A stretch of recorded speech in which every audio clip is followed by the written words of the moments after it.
네, 안녕하십니까. 헌시쌤 이동호입니다. 반갑습니다. 네, 이번 시간은 칼럼 12번째 시간입니다. 백기철 한겨레 신문 편집인이 쓰신 칼럼이고요. 제목은 단죄의 시간 그 이후라는 제목입니다. 단죄라는 말은 여러분, 죄를 처단하다. 즉, 죄를 지었으면 그 죄에 대해서 죄값을 치르게 하는 것. 그래서 이제 죄인이 죄를 지었어. 재판해가지고 감옥에 보냈어. 그 다음에 뭐 할 거냐라는 얘기입니다.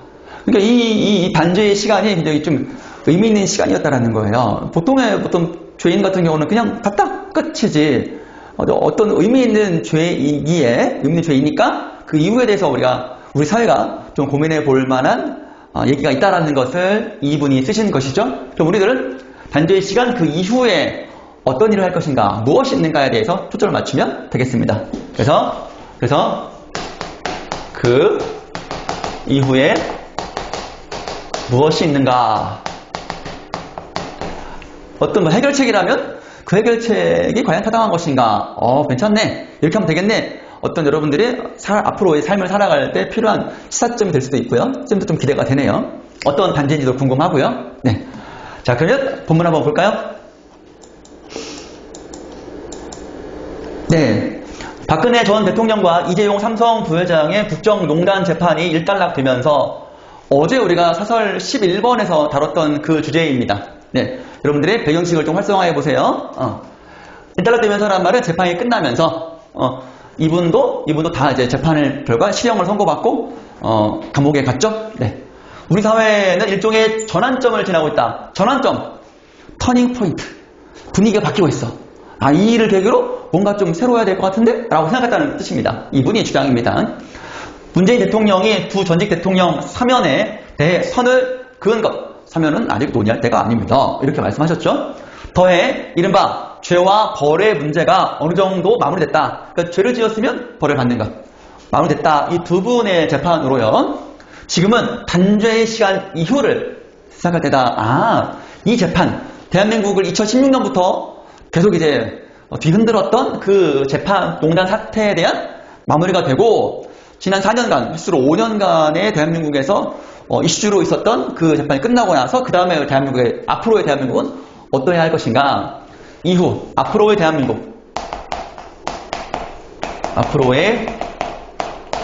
대한민국에 대해서 얘기를 한번 해보겠다.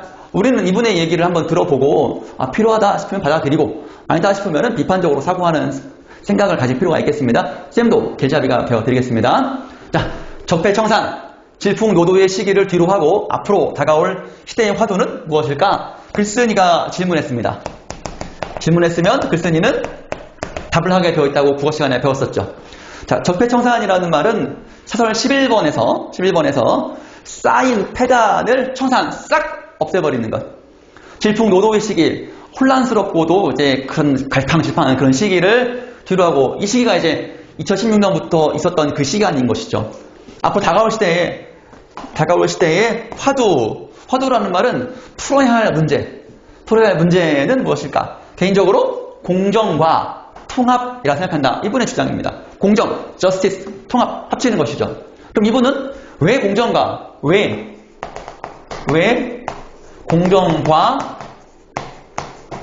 통합을 말했지? 당연하죠. 공정하지 않으니까 통합이 필요하니까 이 얘기를 하는 거 아닙니까? 그럼 왜 공정이 없지? 왜 부족하지? 그렇죠. 그동안 여러분들이 읽은 글을 통해서 본다면은 정규직과 비정규직, 아르바이트생, 소상공인, 대기업과 중소기업, 청소노동자들 그런 분들 얘기 다 언급되죠? 그런 분들 보면은 공정하다고 할 수 있을까요? 그분들에게 물어보면 대한민국 공정하십니까? 물어보면 네 공정하죠 라고 답하실까요? 조금 고민되겠죠. 그런 얘기가 아닐까 싶어요. 자, 다시 한번 글쓴이의 포인트는 공정과 통합인데 왜 그러냐에 대한 질문을 던지고 우리는 이분의 얘기를 따라가는 겁니다. 자, 귀담아 들으시는 것이죠. 자, 다음 보겠습니다.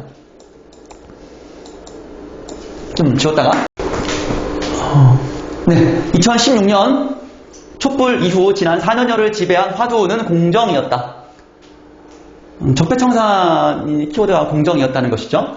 격차 해소, 양극화 해소, 차이를 해소하고 갑질, 갑이 을한테 갑질하는 거를 끊어버리고 공정경제를 확립하고 공정하게 경제 활동하는 거를 만들고 등 크게 보면 공정의 시대로 가자는 요구였다. 4년을 결산해보면 4년을 종합해보면 결론 내려보면 단죄를 통한 공정, 이를테면 박근혜 전 대통령, 이재용 삼성전자 부회장이 단죄를 했죠. 통한 공정은 어느 정도 실현됐지만 거꾸로 진정한 공정이란 무엇인가? 라는 의문이 제기됐다. 진정한 공정이란 무엇인가?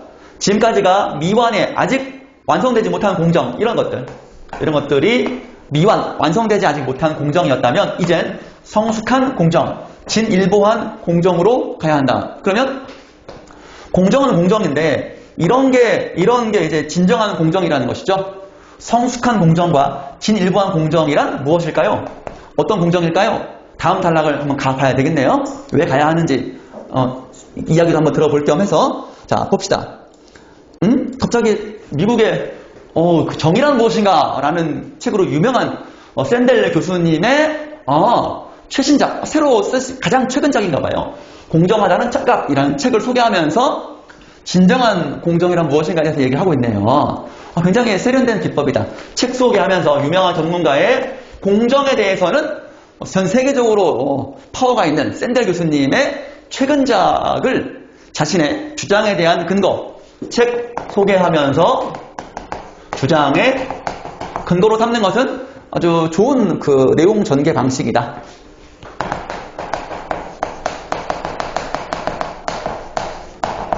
국어에서 이제 많이 쓰는 방법 중에 하나죠, 여러분.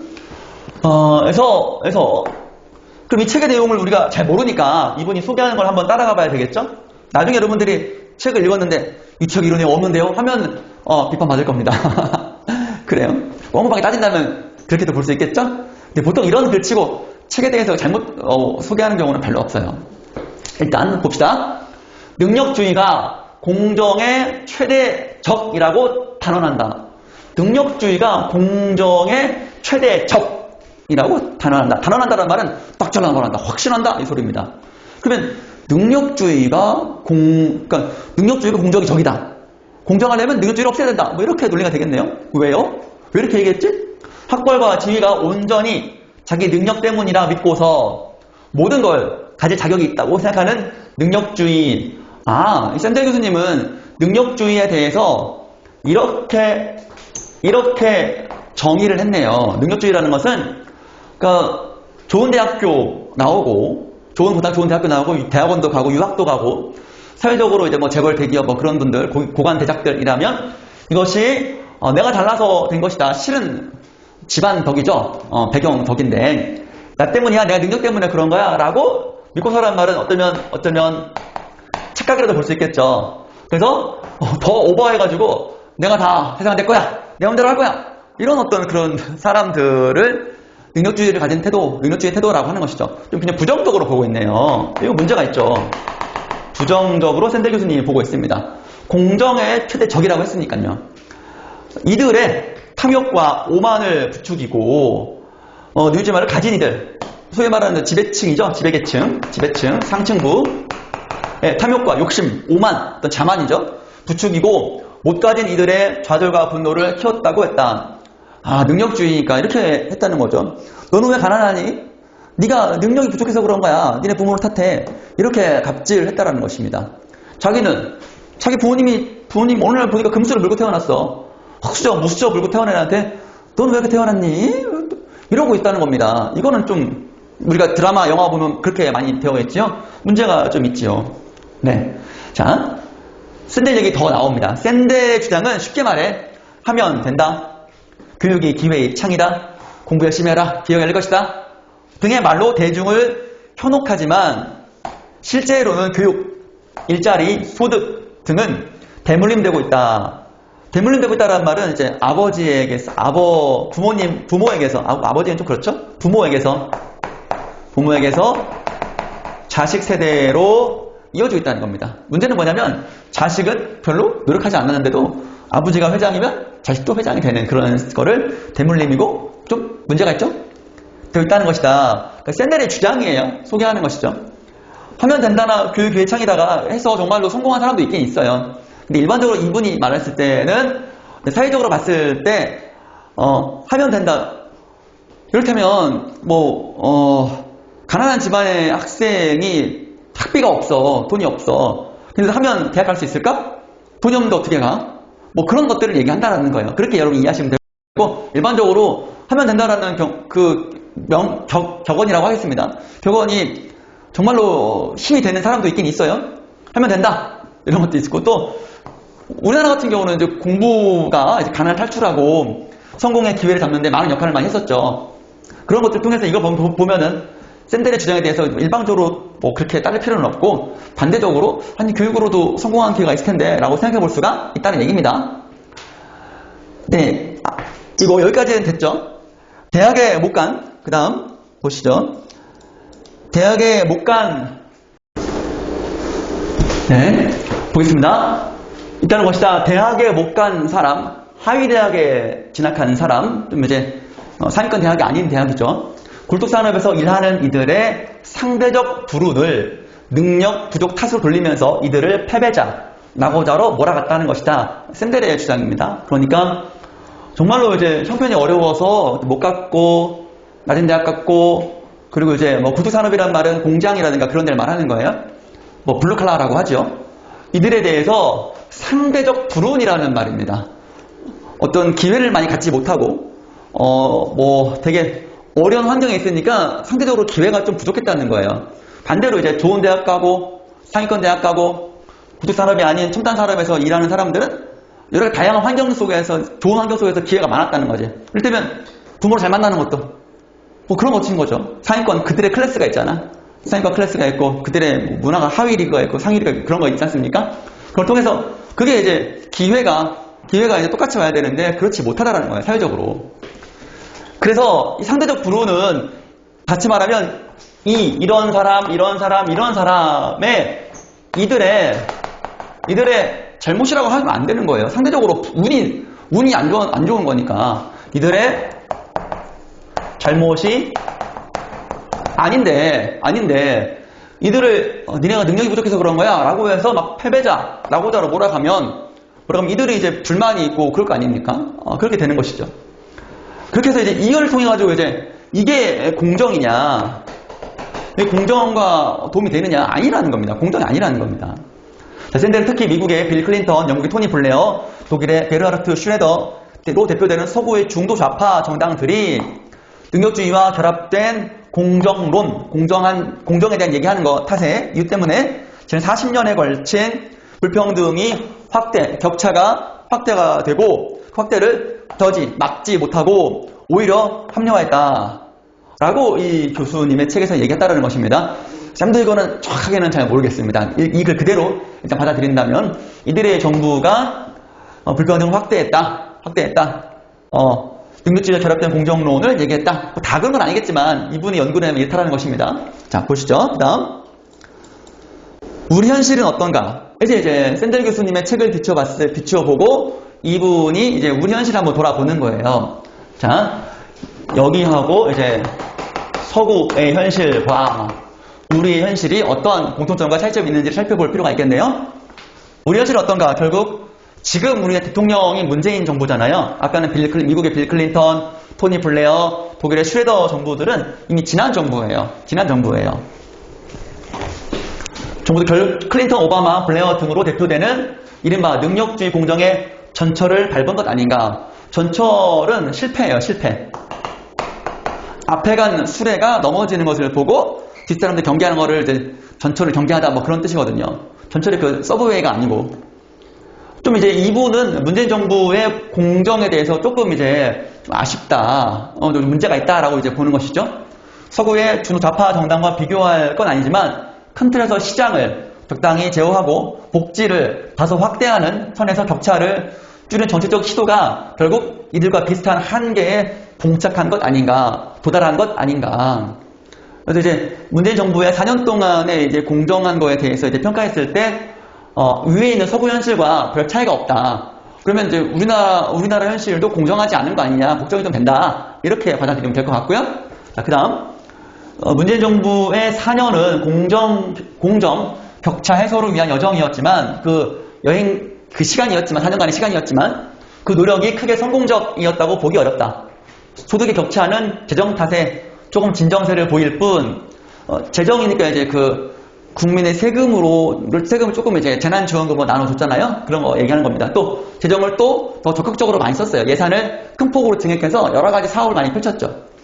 조금 진정세, 조금 소득 격차가 이 차이가 심했었는데 이 정부의 재정으로 해가지고 좀 줄였지만 여전히 심각하고 자산의 격차, 자산은 어떤 재산을 말하는 거예요. 아파트, 부동산, 이런 투자 이런 것들이죠. 더 심해졌다. 코로나로 인한 비대칭적 격차는 그 파장을 가늠하기조차 어렵다. 비대칭적 격차라는 말은 격차는 차이인데 대칭이 안 되고 비교할 수가 없어. 워낙 큰 차이가 벌어져가지고 게임이 안 돼. 보죠. 아까 보면 이제 뭐 비대면 노동자들하고 비대면 플랫폼 업체하고 게임이 안 되는 거지. 비교할 수가 없어. 그런 정도로 격차가 너무 크다. 비대칭적이란 말은 대칭적이지 않는 이라는 뜻인데 말 그대로는 도저히 넘어설 수 없는 그런 격차가 더 벌어지고 있다라는 뜻입니다.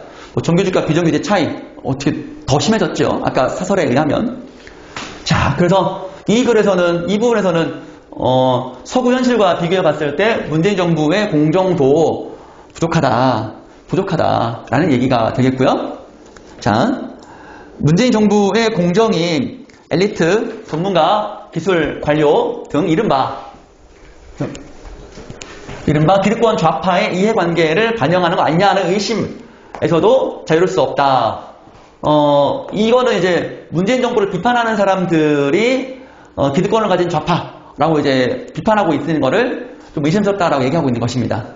자유로울 수 없다. 조국 전 법무부 장관과 관련된 일이 좀 작년에 있었죠. 우리 사회에도 능력주의를 포장된 불공정, 학벌의 대물림을 위한 변칙들, 기득권을 지키려는 상호, 부조 등이 흥행하고 있다가 널리 퍼지고 있다. 어렴풋이 보여졌다. 조국 사태와 관련해서는 쌤이 따로 할 얘기가 있겠지만 이 지면에 지금 수업 시간에 할 얘기는 좀 아닌 것 같고요. 지금 재판 중에 있으니까 어느 정도 시간이 지난 다음에 또 드릴 말씀이 있을 겁니다. 이런 거, 이 분에 대한 이야기를 통해서 이런 얘기가 좀 우리 사회에서 많이 언급됐다. 우리가 해결해야 할 문제인 것 같다 정도로만 이해하면 될 것 같고요. 그 다음에 공정의 질적 심화를 위해서는 공정하려면 진정한 공정이 되려면 학벌을 타파하고 공동체적 연대, 노동의 존엄성 확립 등이 언급된다. 이래 학벌을 타파하고 좋은 대학 나온 사람, 좀 이제 소위 안 좋다고 말하는 대학 나온 사람과 차별을 하면 안 되죠. 그런 것들입니다. 서로 연대하고 노동의 존엄성, 비정규직 노동자들을 정규직처럼 똑같이 대우하는 것 등등등이 되겠죠. 이런 것들. 샌델의 이야기를 다시 끄집어 드려서 이분은 대학 입학 추첨제, 국가의 노동자 임금 보전 확대, 소비세, 부유세, 금융 거래세 대폭 확충, 연대와 경제 대안적 정치 프로젝트 등을 제시했다. 이분이 아까 그 공정하다는 착각에서는 이러한 대안을 제시했다는 것이고요. 이거 하나하나 설명하려면 힘들겠지만 대학 입학도 추첨으로 가면 좋은 대학의 서열이 없어지겠죠. 그거 하나 많이 아시고, 노동자 임금 보전 확대, 노동자들의 임금을 기본소득 같은 걸로 좀 이제 보전해주는, 좀 보전이란 말은 조금 이제 채워주는 거야. 소비세, 부유세, 금융거래세 이런 것들이 이제 아무래도 좀 이제 부유한 사람들이 돈을 많으니까 많이 쓰면 소비세를 좀 많이 걷고 갖고 있는 거에서 부유세 좀 내고 이런 거를 얘기하는 것이죠. 연대와 존중의 대안적 정치 프로젝트. 그러니까 정치가 조금 더 이제 시민들의 삶과 함께하는 그런 정치가 되면 좋겠다라는 얘기죠. 우리의 경우 코로나를 전후해서 제기된 기본소득, 사회연대세 등을 논의해 볼 수 있을 것이다. 기본소득은 아까 사설 12번에서 선생님이 설명했었죠.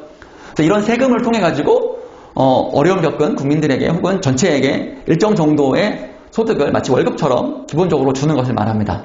네. 그 주제가 너무 좀 어렵죠. 이런 것들이 있다 정도만 압시다, 여러분. 이런 것들이 다 이 글쓴이가 말하는 공정, 진정한 공정을 위해서 해결해야 할 것들, 하면 되는 것들에 대한 하나의 제도 혹은 사례가 될 것입니다, 여러분.